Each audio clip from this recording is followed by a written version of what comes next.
objetivo aqui hoje é entender um pouquinho a graça do nosso Senhor Jesus por nós, nosso Deus por nós.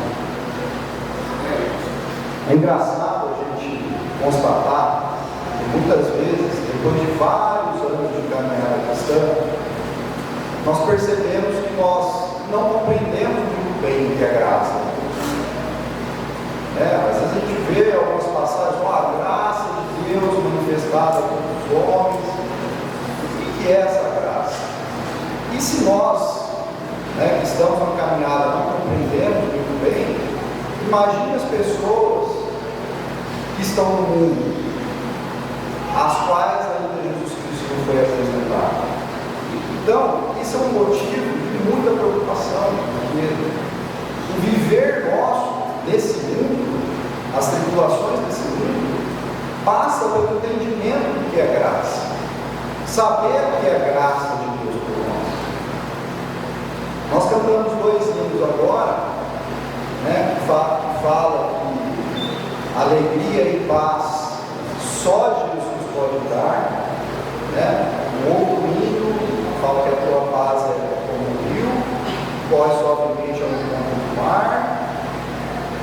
Tudo isso que nós cantamos nesses 2 hinos são hinos que nós podemos compreender melhor se nós entendermos a graça. Então, motivos para viver, que fala no primeiro hino, alegria e paz, tudo isso só Jesus pode dar. Mas só Jesus pode dar como isso? Alegria para viver, motivos para viver, alegria e paz. Como que Jesus pode dar essas coisas? Se eu entender o que é a graça de Deus. Se eu não entender o que é a graça de Deus, eu não consigo chegar nessa alegria, não consigo chegar nessa paz, não consigo chegar nos motivos para viver, porque eu não estou usufruindo da graça. E a graça é algo tão bom para mim, que é inconcebível, que eu não possa estar usufruindo disso. Talvez entender a graça nesse momento seja o alívio e a solução para todos os problemas que vocês estão passando. Bom, a graça tem muito a ver com gratidão,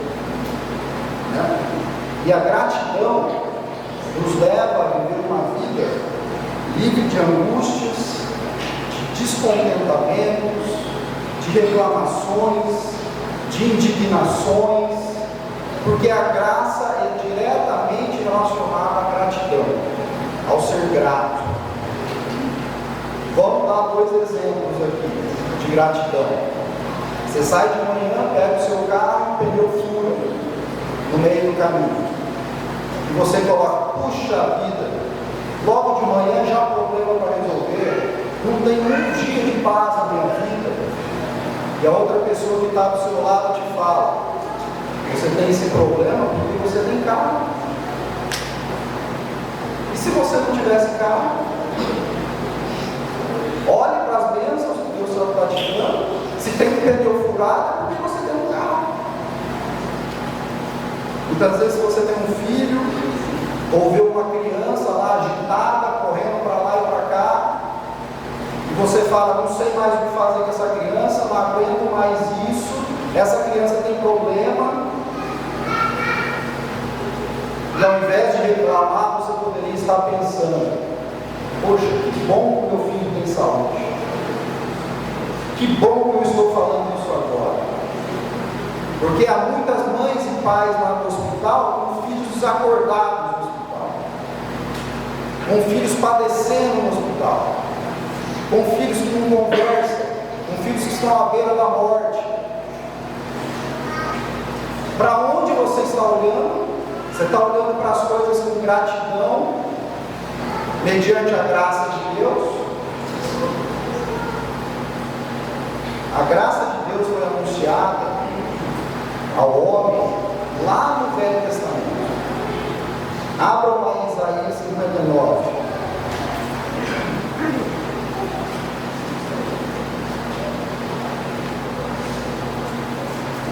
Isaías 59, versículo 1.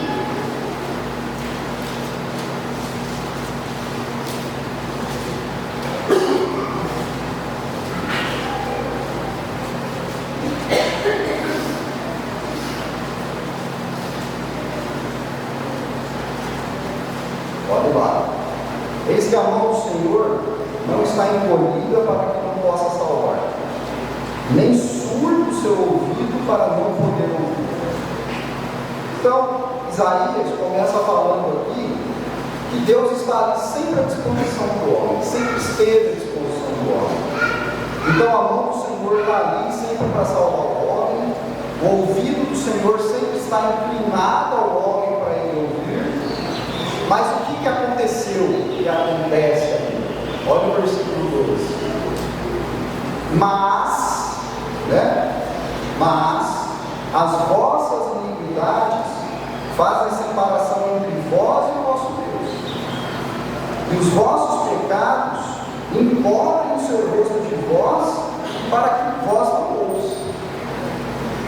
Então, apesar de Deus estar ali querendo fazer bem ao homem, agir pelo homem, ouvir as petições do homem, a iniquidade do homem faz separação entre ele e Deus. E nesse momento aqui no Velho Testamento, mais ainda, né? Porque ainda não havia chegado Jesus Cristo para trazer a graça salvadora.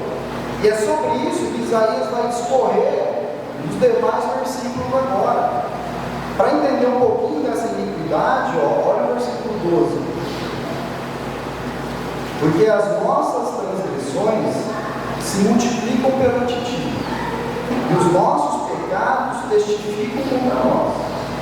Porque as nossas transgressões estão conosco, conhecemos as nossas iniquidades, como o prevaricar, o mentir contra o Senhor, o retirar-nos do nosso Deus, o pregar a opressão e rebeldia, o conceber e proferir do coração palavras de falsidade, pelo que o direito se retirou e a justiça se pôs de longe, porque a verdade anda tropeçando pelas praças e a retidão não pode entrar. Sim, a verdade sumiu, e quem se desvia do mal é tratado como presa. O Senhor viu isso e desaprovou o não haver justiça. E diante de toda essa iniquidade aqui, o que Deus faz agora?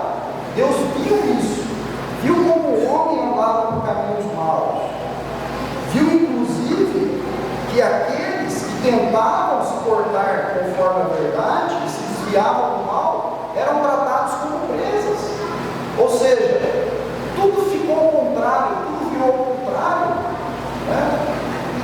Coincidência do que está acontecendo hoje ainda, né? Mas ficando lá atrás ainda. Deus viu tudo isso. E Deus disse: eu desaprovo, porque isso não está certo. E o versículo 16: viu que não via ajudador algum, e maravilhou-se de que não houvesse um intercessor. Quer dizer, eu preciso ajudar o homem, eu preciso enviar um ajudador, um intercessor pelo homem. Pelo seu próprio braço, né? Então, diante disso, pelo seu próprio braço, ele trouxe a salvação e a sua própria justiça o susteve. Vestiu-se de justiça como uma couraça e pôs o capacete da salvação na cabeça. Pôs sobre si vestidura de vingança e se cobriu de zelo, como de um anjo. Segundo as obras deles, assim retribuirá furor aos seus adversários e o devido aos seus inimigos, e as terras do mar dar-lhes a paga. Temerão, pois, o nome do Senhor, desde o corrente a sua glória, desde o nascente do céu, pois virá como corrente impetuosa, impelida pelo Espírito do Senhor. Virá o Redentor a Sião, e aos de Jacó que se converterem, diz o Senhor. E ele continua aqui, mas falando claramente da vinda de quem? De Jesus Cristo e do Espírito Santo, da graça que viria para remir o homem dessa iniquidade. E isso aqui vai ser demonstrado e vai ser confirmado, a gente consegue entender melhor essa passagem de Isaías lá em Tito capítulo 2. Abra lá no Novo Testamento.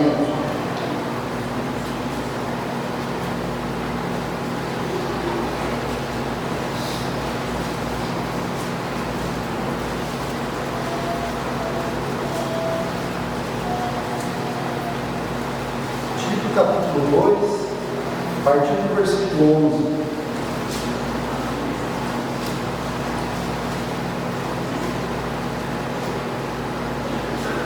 Porquanto a graça de Deus se manifestou salvadora a todos os homens. E não era isso que as profecias pregavam? Que o Redentor salvaria a todos os homens, viria para todos, e se não fosse através dela, nós, inclusive hoje aqui, gentios, não teríamos acesso a essa salvação, a essa graça. Versículo 12.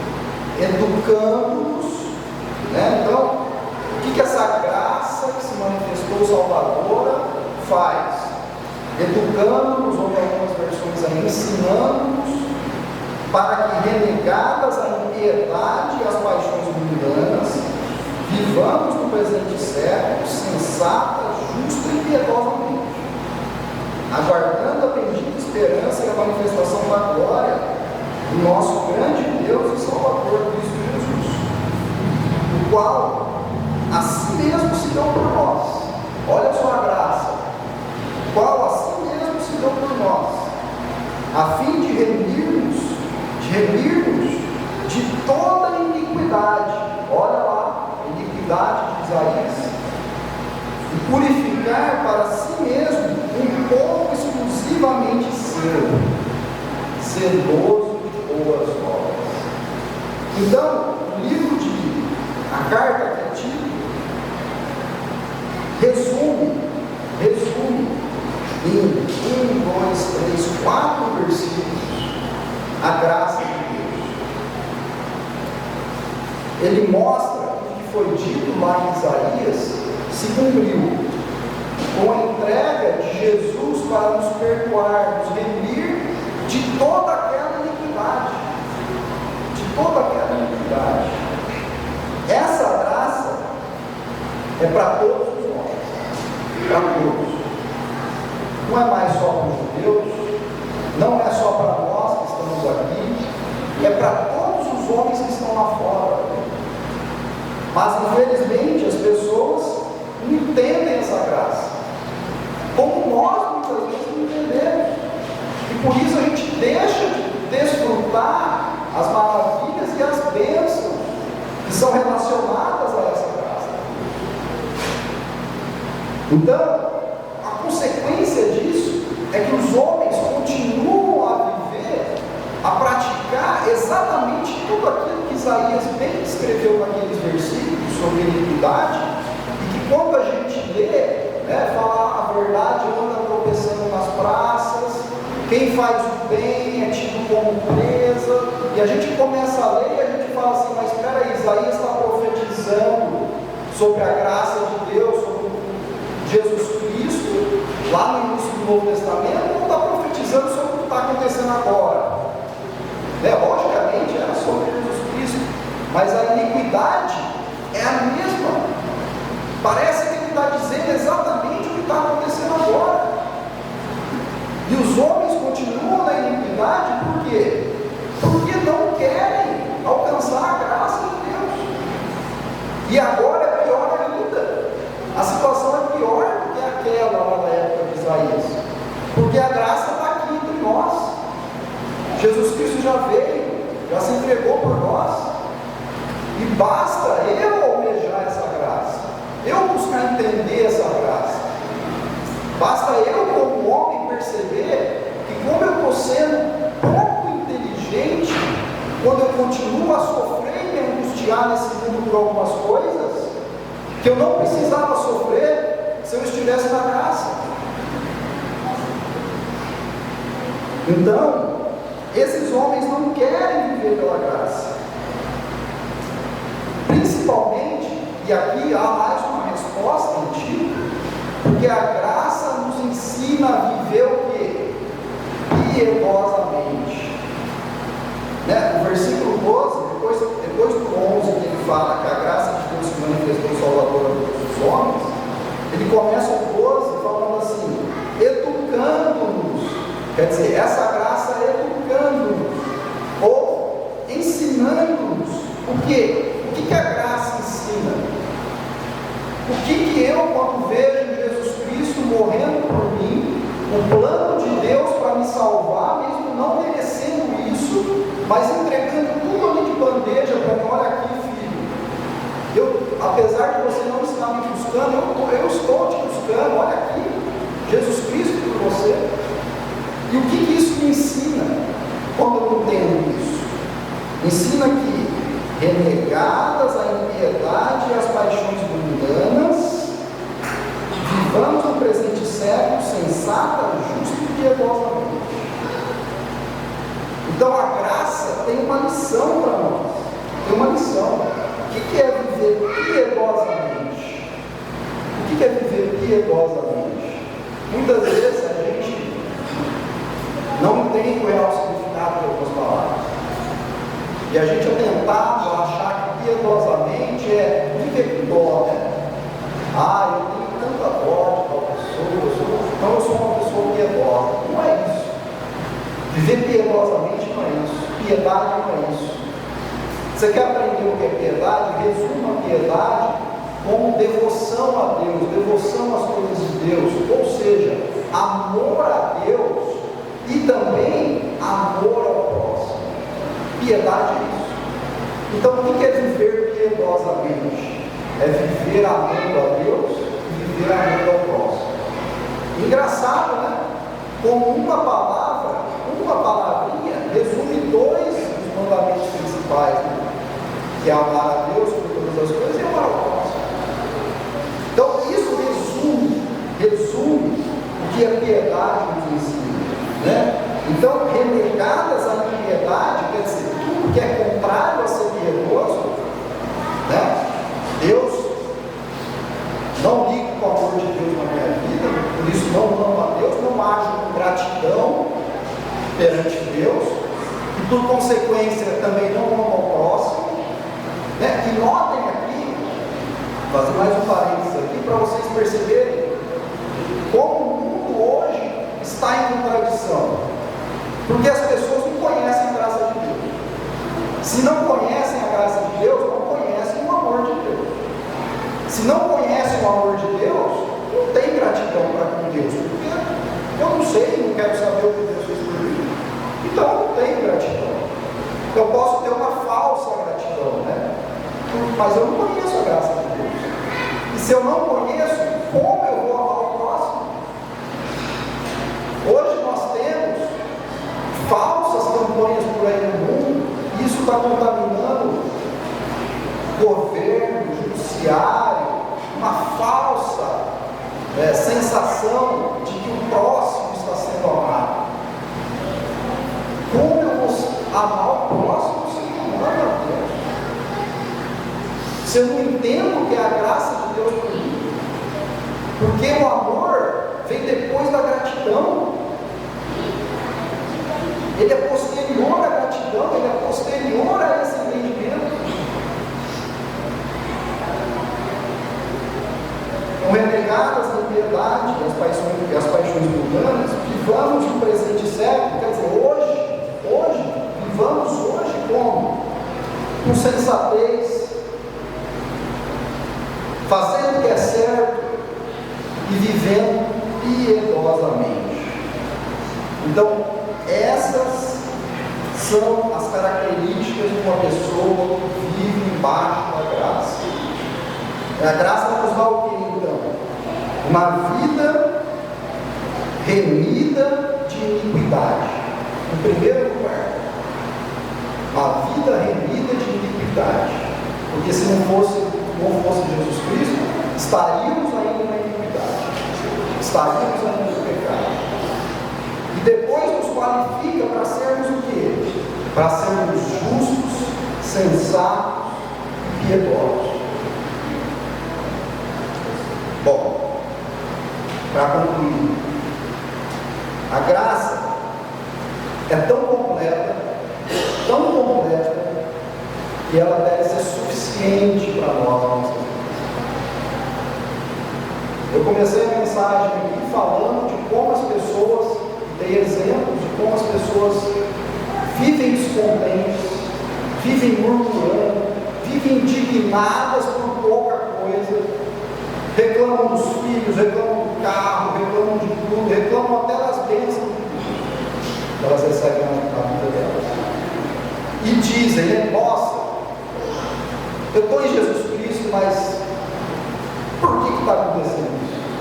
E vivem angustiados, e cada vez mais angústia atrás de angústia, indignação atrás de indignação. E por que, Deus? Será que a graça está sendo suficiente para você? Você pode, nesse momento, e nós todos, se juntarmos todos os nossos problemas que nós temos aqui.